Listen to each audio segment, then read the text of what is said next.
ನಾವು ಇಂದು ಕಫದ ಬಗ್ಗೆ ಮಾತನಾಡಲಿದ್ದೇವೆ. ಇದು ಎಲ್ಲಾ ವಯಸ್ಸಿನ ಜನರಲ್ಲಿ ಕಂಡುಬರುವ ಒಂದು ಸಾಮಾನ್ಯ ಸಮಸ್ಯೆಯಾಗಿದೆ. ಚಿಕ್ಕ ಮಕ್ಕಳಿಂದ ಹಿಡಿದು ವೃದ್ಧರವರೆಗೂ ಇದನ್ನು ಅನುಭವಿಸುತ್ತಾರೆ. ಕಫ ಎಂಬುದು ನಮ್ಮ ದೇಹದಲ್ಲಿನ ಲೋಳೆಪೊರೆಯಿಂದ ಮ್ಯೂಕಸ್ ಮೆಂಬ್ರೇನ್ ಉತ್ಪತ್ತಿಯಾಗುವ ಒಂದು ಉಪಉತ್ಪನ್ನವಾಗಿದೆ.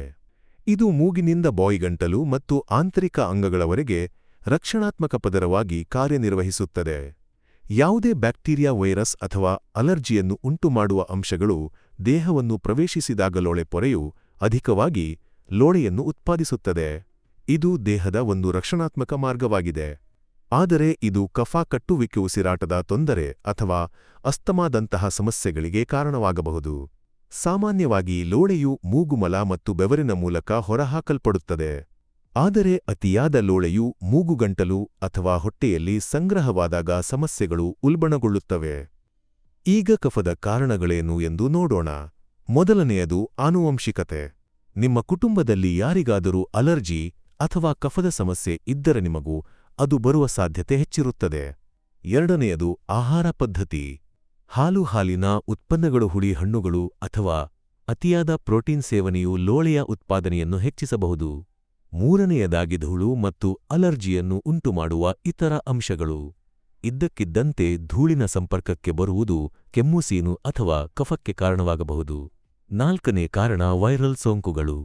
ಉದಾಹರಣೆಗೆ ಜ್ವರ ಅಥವಾ ಕೋವಿಡ್ನಂತಹ ರೋಗಗಳು ವಾಸಿಯಾದ ನಂತರವೂ ಕೆಲವರಲ್ಲಿ ಸಮಸ್ಯೆಗಳು ಮುಂದುವರಿಯಬಹುದು. ಕಫಕೆಮ್ಮು, ಮೂಗು ಸೋರುವಿಕೆ 2 ಅಥವಾ 3 ತಿಂಗಳವರೆಗೆ ಇರಬಹುದು. ಇದು ನಿಮ್ಮ ರೋಗನಿರೋಧಕ ಶಕ್ತಿಯನ್ನು ಪ್ರಚೋದಿಸುವುದರಿಂದ ಹೀಗಾಗುತ್ತದೆ. ಕೊನೆಯದಾಗಿ ಕೆಲವು ಔಷಧಿಗಳ ಬಳಕೆಯೂ ಒಂದು ಕಾರಣವಾಗಿದೆ. ಆಂಟಿಬಯಾಟಿಕ್ಗಳು, ನೋವು ನಿವಾರಕಗಳು ಅಥವಾ ಕಫವನ್ನು ನಿಯಂತ್ರಿಸುವ ಔಷಧಿಗಳನ್ನು ದೀರ್ಘಕಾಲದವರೆಗೆ ಬಳಸುವುದು ಕೆಲವೊಮ್ಮೆ ಅಲರ್ಜಿಗೆ ಕಾರಣವಾಗಬಹುದು. ಈಗ ಈ ಸಮಸ್ಯೆಯನ್ನು ಹೇಗೆ ನಿಯಂತ್ರಿಸಬಹುದು ಎಂದು ನೋಡೋಣ.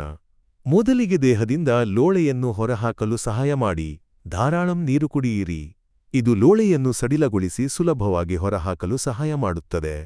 ಉಸಿರಾಟದ ವ್ಯಾಯಾಮಗಳನ್ನು ಮಾಡುವುದು ಕೂಡ ಒಳ್ಳೆಯದು. 3 ರಿಂದ 5 ಸೆಕೆಂಡುಗಳ ಕಾಲ ಉಸಿರನ್ನು ಒಳಗೆ ತೆಗೆದುಕೊಳ್ಳಿ. ನಂತರ ಬಲವಾಗಿ ಹೊರಬಿಡಿ.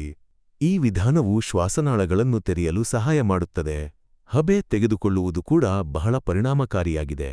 ತುಳಸಿ, ದೊಡ್ಡಪತ್ರೆಯಂತಹ ಎಲೆಗಳನ್ನು ಹಾಕಿ ಹಬೆ ತೆಗೆದುಕೊಂಡರೆ ಹೆಚ್ಚು ಪ್ರಯೋಜನಕಾರಿಯಾಗಿದೆ. ನೈಸರ್ಗಿಕ ವಿಧಾನಗಳು ಇವೆ. ದೊಡ್ಡಪತ್ರೆ ಎಲೆಯನ್ನು ಜಜ್ಜಿ ಜೇನುತುಪ್ಪದೊಂದಿಗೆ ಬೆರೆಸಿ ಸೇವಿಸುವುದರಿಂದ ಲೋಳೆಯನ್ನು ಸಡಿಲಗೊಳಿಸಲು ಸಹಾಯವಾಗುತ್ತದೆ. ಕರ್ಪೂರವನ್ನು ಉಗುರು ಬೆಚ್ಚಗಿನ ತೆಂಗಿನ ಎಣ್ಣೆಯಲ್ಲಿ ಬೆರೆಸಿ ಇದನ್ನು ಗಂಟಲು, ಮೂಗಿನ 2 ಬದಿ ಮತ್ತು ಎದೆಯ ಮೇಲೆ ಹಚ್ಚಿ. ಹೀಗೆ ಮಾಡುವುದರಿಂದ ಕಫ ತೆಳುವಾಗಲು ಸಹಾಯ ಮಾಡುತ್ತದೆ.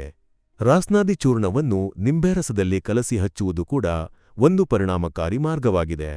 ಜಲನೇತಿ ಎಂಬ ಒಂದು ಕ್ರಿಯೆಯೂ ಇದೆ. ಉಗುರು ಬೆಚ್ಚಗಿನ ಉಪ್ಪು ನೀರನ್ನು ಒಂದು ಮೂಗಿನ ಹೊಳ್ಳೆಯ ಮೂಲಕ ಸುರಿದು ಮತ್ತೊಂದು ಹೊಳ್ಳೆಯ ಮೂಲಕ ಹೊರಹಾಕುವ ವಿಧಾನವಿದು. ಇದನ್ನು ತಜ್ಞರ